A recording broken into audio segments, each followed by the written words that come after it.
दुनिया की सबसे ताकतवर सुपर पावर, जिसके पास सबसे बड़ी सेना है, जिसके एक फैसले से पूरी दुनिया की अर्थव्यवस्था हिल जाती है।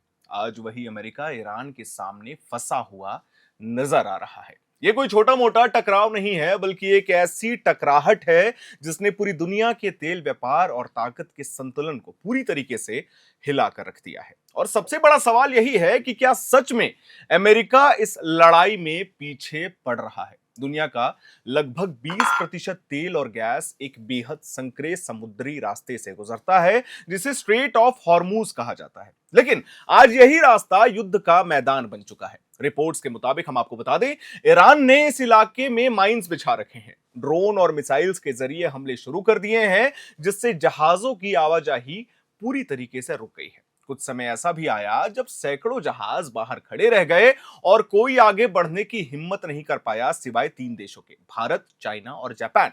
तेल रुकने लगे, तेल की डिलीवरी अटक गई और ग्लोबल इकोनॉमी पर जबरदस्त दबाव बन गया। अमेरिका ने इसका जवाब भी जोरदार तरीके से दिया। हम अपने दर्शकों को बता दें, उसने बड़े स्तर पर सैन्य कार्रवाई शुरू की, कई जहाजों को निशाना बनाया, माइंस बिछाने वाले नेटवर्क को नष्ट किया और ईरान के सैन्य ठिकानों पर एयर स्ट्राइक भी की। अमेरिकी नौसेना लगातार पेट्रोलिंग कर रही है और रास्ते को सुरक्षित बनाने की कोशिश कर रही है। लेकिन असली सवाल अभी भी वही खड़ा है। अगर अमेरिका इतना ताकतवर है, तो फिर अब तक स्ट्रेट ऑफ हॉर्मूज पूरी तरीके से सुरक्षित क्यों नहीं हो पाया?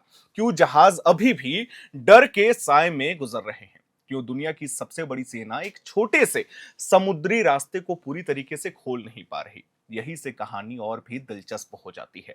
अमेरिका के राष्ट्रपति डोनाल्ड ट्रंप ने खुलकर नाटो देशों से यह अपील की कि वो अपने नेवल वॉरशिप्स भेजें और इस रास्ते को सुरक्षित बनाने में मदद करें। उन्होंने कहा कि सिर्फ अमेरिका की नहीं, बल्कि ये पूरी दुनिया की जिम्मेदारी है, क्योंकि इस रास्ते से गुजरने वाले तेल कई देशों की अर्थव्यवस्था के लिए जरूरी है। लेकिन हैरानी की बात तो यह रही कि जर्मनी, फ्रांस, इटली, जापान जैसे बड़े देशों ने कोई ठोस पहल नहीं किया।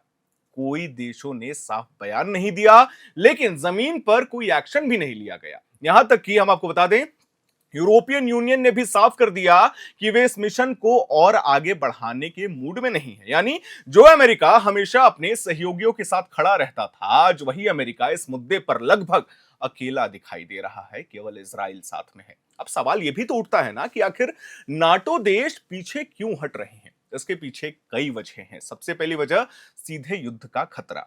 अगर नाटो देश इस लड़ाई में उतरते हैं, तो यह टकराव एक बड़े वैश्विक युद्ध में बदल सकता है, शायद वर्ल्ड वॉर 3, जिसका असर सिर्फ मध्य पूर्व तक सीमित नहीं रहेगा, बल्कि यूरोप, एशिया और पूरी दुनिया को अपनी चपेट में ले सकता है। दूसरी वजह है लीगल और पॉलिटिकल बाधाएं। कई देशों का यह कहना है कि उन्हें इस तरह के सैन्य कदम के लिए कोई भी स्पष्ट अंतर्राष्ट्रीय अनुमति या मैंडेट नहीं मिला है। तीसरी और सबसे अहम वजह है भरोसे की कमी। कुछ देशों को यह लगता है कि अमेरिका ने बिना पूरी सलाह और सहमति के हालात को इस मोड़ पर पहुंचाया है, इसीलिए वे सीधे इस संघर्ष में कूदने से बच रहे हैं। इसी वजह से हम आपको बता दें, ईरान ने एक बेहद चतुर और रणनीतिक चाल चली है। उन्हें ऐलान किया है कि अमेरिका और इजराइल को छोड़कर बाकी देशों के जहाज इस रास्ते से गुजर सकते हैं। इसका मतलब यह हुआ कि ईरान ने खुद को पूरी दुनिया से अलग नहीं किया, बल्कि उसने अमेरिका को अलग थलग करने की कोशिश की है। यह एक तरह की कूटनीतिक चाल थी, जिसमें ईरान ने दुनिया को यह संदेश देने की कोशिश की कि उसकी लड़ाई पूरी दुनिया से नहीं है, बल्कि सिर्फ यूएसए से है। इसका असर भी दिखने लगा है, क्योंकि कुछ गैर पश्चिमी देशों के जहाज अब भी सीमित तौर पर इस रास्ते से गुजर रहे हैं, जिसमें ईरान की रणनीति काम करती नजर आ रही है। इस पूरे संघर्ष का सबसे बड़ा हथियार तेल है। तेल तो है, जैसे कि स्ट्रेट ऑफ हॉर्मोज पर खतरा बढ़ रहा है, तेल की कीमतों में उछाल आ गया। कीमतें $100 से पार कर जाती है, कुछ समय के लिए 120, 124, 128, 135। असर सिर्फ तेल पर नहीं, पेट्रोल डीजल तक भी सीमित नहीं रहा, बल्कि ट्रांसपोर्ट इंडस्ट्री, बिजली और रोजमर्रा की चीजों तक भी पहुंच गया है। महंगाई बढ़ने लगी है, कई देशों की अर्थव्यवस्था पर दबाव बढ़ गया है, शेयर मार्केट क्रैश करते हुए नजर आ रहे हैं। यही वजह है कि यह लड़ाई सिर्फ सैन्य नहीं है, बल्कि आर्थिक और रणनीतिक भी है। अब आते हैं सबसे बड़े और खतरनाक बदलाव पर, डी डॉलराइजेशन। रिपोर्ट्स के मुताबिक ईरान अब अपने तेल व्यापार में अमेरिकी डॉलर की जगह चीनी मुद्रा युआन का इस्तेमाल कर रहा है। यह बदलाव छोटा नहीं है, बल्कि इसका असर बहुत बड़ा हो सकता है। अब चलिए आपको बताते हैं, अगर दुनिया के देश धीरे धीरे तेल और व्यापार के लिए डॉलर पर निर्भर रहना कम कर देते हैं, तो अमेरिका की सबसे बड़ी ताकत डॉलर कमजोर पड़ सकती है। अमेरिका की आर्थिक ताकत काफी हद तक इस बात पर टिकी है कि दुनिया भर का व्यापार डॉलर में ही हो। अगर यह सिस्टम टूटता है तो अमेरिका की पकड़ भी कमजोर हो सकती है। और यही वजह है कि डी डॉलराइजेशन को अमेरिका के लिए सबसे बड़ा आर्थिक खतरा माना जा रहा है। ध्यान देने वाली बात यह भी है कि इन देशों में सिर्फ ईरान ही नहीं, बल्कि चीन और रूस जैसे बड़े देश भी काम कर रहे हैं। आज से नहीं, लगभग 10 सालों से चीन लगातार अपने युआन को ग्लोबल ट्रेड में बढ़ावा दे रहा है, जबकि रूस पहले से ही कई सौदों में डॉलर को हटाने की कोशिश कर चुका है। लगभग लगभग लगभग आप यकीन मानिए, वो लोग मैक्सिमम जो अपना ट्रेड कर रहे हैं वो युआन में कर रहे हैं, रुबेल में कर रहे हैं। 90%, 10% जो ट्रेड होता है, जो यूरोपियन देशों से होता है, वो डॉलर में हो रहा है। अमेरिका लगातार हमले कर रहा है, लेकिन पूरी तरीके से नियंत्रण स्थापित नहीं हो पा रहा है। नाटो उसके साथ खुलकर नहीं खड़ा हो रहा। तेल की कीमतें बढ़ रही हैं और ईरान अपनी रणनीति से वैश्विक समीकरण बदलने की कोशिश कर रहा है। यह स्थिति सीधे हार तो नहीं है, लेकिन इसे जीत भी नहीं कहा जा सकता। ये एक ऐसी स्थिति है जहां दोनों पक्ष एक दूसरे को नुकसान पहुंचा रहे हैं, लेकिन कोई भी निर्णायक बढ़त हासिल नहीं कर पा रहा है। अगर आगे की बात करें, अपने दर्शकों को हम बता दें, तो इससे 3 बड़े संभावित रास्ते नजर आते हैं। पहला, अमेरिका इस लड़ाई को और भी आक्रामक तरीके से आगे बढ़ाए और पूरी ताकत झोंक दे, जिससे संघर्ष और बड़ा हो सकता है और इसका असर पूरी दुनिया पर पड़ सकता है। दूसरा, कोई भी बड़ा अंतरराष्ट्रीय गठबंधन बने जो मिलकर इस संकट को संभाले, लेकिन फिलहाल इसके संकेत बहुत कम नजर आ रहे हैं। तीसरा और सबसे महत्वपूर्ण रास्ता है बातचीत और समझौता, जिसमें दोनों पक्ष कुछ शर्तों पर सहमत होकर तनाव कम करने की कोशिश कर सकते हैं, लेकिन यह भी फिलहाल स्थगित माना जा रहा है। तो क्या अमेरिका हार रहा है? फिर से वही सवाल। इसका जवाब इतना आसान नहीं है। अमेरिका अभी भी दुनिया की सबसे बड़ी सैन्य और आर्थिक ताकत है, लेकिन इस बार उसे एक ऐसे प्रतिद्वंदी का सामना करना पड़ रहा है जो सीधे टकराने के बजाय राजनीति, रणनीति, कूटनीति और आर्थिक चालों से खेल खेल रहा है। ईरान ने यह दिखा दिया है कि सिर्फ सैन्य ताकत ही सब कुछ नहीं होता, बल्कि सही समय पर सही चाल चलना भी शतरंज की तरह महत्वपूर्ण होता है। सच ये भी है कि अमेरिका इस समय फंसा हुआ है।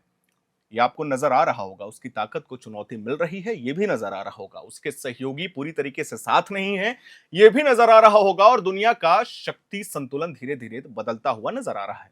पहली बार ऐसा लग रहा है कि पूरी दुनिया बिना शर्त अमेरिका के पीछे खड़ी नहीं है। यह सिर्फ एक युद्ध नहीं है, यह बदलती दुनिया का संकेत है। एक ऐसी दुनिया जहां ताकत का संतुलन धीरे धीरे बदल रहा है, जहां नए गठबंधन बन रहे हैं, जहां नए आर्थिक हथियार सैन्य ताकत से भी ज्यादा प्रभावी होते जा रहे हैं। और शायद पहली बार अमेरिका को यह एहसास हो रहा है कि अब हर लड़ाई वो अकेले नहीं जीत सकता। खैर, इतिहास तो यह भी है ना, अपने दर्शकों को बता दें, यूनाइटेड स्टेट्स ऑफ अमेरिका ने आज तक, यकीन मानिए, आज तक एक भी युद्ध नहीं जीता है। हैरान करने वाली बात आपको लगेगी, पर्ल हार्बर पे हमला होता है, फिर हिरोशिमा नागासाकी पे यूएसए न्यूक्लियर बॉम्ब ड्रॉप करता है। उसे युद्ध मत मानिए, वो वर्ल्ड वॉर 2 का एंड था। लेकिन जिस भी जमीनी लड़ाई पर यूएसए उतरा है, चाहे वो ईरान में हो, अफगानिस्तान का जितना भी इन्वेजन हो, 1991 ग्लोबलाइजेशन आपको याद होगा, यूएसए हमेशा वहां से भागा है। उसने आज तक एक भी युद्ध नहीं जीता है या उस युद्ध को खत्म नहीं किया। वही दूसरी तरफ आप सोच रहे होंगे कि भारत का क्या परिदृश्य है। भारत एक ओवरटन विंडो पे बैठा हुआ है। आप इसके फॉरेन मिनिस्टर्स को क्रेडिट दे सकते हैं या बहुत सारी चीजें हैं, उसको थोड़ा सा विस्तार में समझते हैं। सबसे पहली बात ये, आपको पता होगा, युद्ध शुरू होने से ठीक एक दिन पहले भारत के प्रधानमंत्री नरेंद्र मोदी इजराइल दौरे पर होते हैं। जैसे ही भारत वो लैंड करते हैं, युद्ध शुरू हो जाता है। यूएसए और इजराइल ईरान पर अटैक कर देता है। फिर यह खबर आती है 7 दिनों के बाद कि स्ट्रेट ऑफ हॉर्मोज पे भारत के 3 जहाज फंसे हुए हैं, जो क्रूड ऑयल, एलएनजी और एलपीजी की भारी मात्रा लेकर के बॉम्बे पोर्ट पे आने वाले थे। फिर अचानक 24 घंटे के बाद यह खबर आती है कि नहीं, ईरान ने यह कह दिया, उनके ऑफिशियल्स का यह ट्वीट आता है कि भारत के जहाज जा सकते हैं। साथ ही उसी के 3 घंटे बाद चाइना और जापान के भी जहाज वहां से निकल जाते हैं, यानी कि 3 देशों के जहाज को वहां से छोड़ दिया जाता है। अब डिप्लोमेसी समझिए, इजराइल के साथ भी भारत खड़ा है। इजराइल बहुत अच्छा मित्र मानता है भारत को। ईरान के साथ भी ट्रेड रुका नहीं है। स्ट्रेट ऑफ हॉर्मोज में बाकी सारे जहाज रोक दिए गए, लेकिन 3-4 देशों को छोड़ दिया जा रहा है। यूएसए के साथ भी अभी संपर्क ठीक ठाक है। फिर परसों ये खबर आती है कि रूस ने ये तक कह दिया, रूस के एक्सटर्नल अफेयर्स मिनिस्टर्स ने ये तक कह दिया, अगर भारत को जरूरत पड़ेगी तो हम एक साथ 15-20 जहाज भारत को डेविएट कर सकते हैं। तो इससे क्या साबित होता है? इससे साबित होता है डिप्लोमेसी। जो लोग ये सवाल पूछ रहे थे कि आखिर इस युद्ध का असर एलपीजी क्राइसिस हुआ, बिल्कुल हुआ। हमने धरातल पे ये स्टोरी कवर की है, हम आपको बता दें एलपीजी क्राइसिस भारत में हुआ है। अब वो अफवाहों के दायरे में हुआ है या फिर सच में शॉर्टेज था इस दायरे में हुआ है, इसकी स्पष्टीकरण अभी हम वर्तमान परिदृश्य में नहीं दे सकते। लेकिन हाँ, एलपीजी क्राइसिस भारत में हुआ था, युद्ध के बाद हुआ, और अभी धीरे धीरे हालात सुधरते नजर आ रहे हैं। लेकिन अब आपको क्या लगता है? सवाल जनता से, कौन जीत रहा है ये युद्ध? और ये युद्ध अगर अभी नहीं रुकता तो कितना लंबा चलेगा? क्या सच में स्ट्रेट ऑफ हॉर्मोज, जहां से दुनिया की 20% तेल, एलएनजी, एलपीजी और क्रूड ऑयल निकलती है, वो रास्तों को खोल दिया जाएगा, या फिर जो वर्तमान परिदृश्य चल रहा है वही चलता रहेगा? ये हमें कमेंट बॉक्स में जरूर बताइएगा। मैं उम्मीद करता हूं आज की हमारी यह जानकारी और रिपोर्ट आपको पसंद आई होगी। इसे लाइक करें, शेयर करें, हमारे चैनल को सब्सक्राइब करें। कैमरे के पीछे मौजूद है मेरे सहयोगी अभिषेक मुकुंद। मेरा नाम है हर्षित और आप देख रहे हैं एयर नाउ।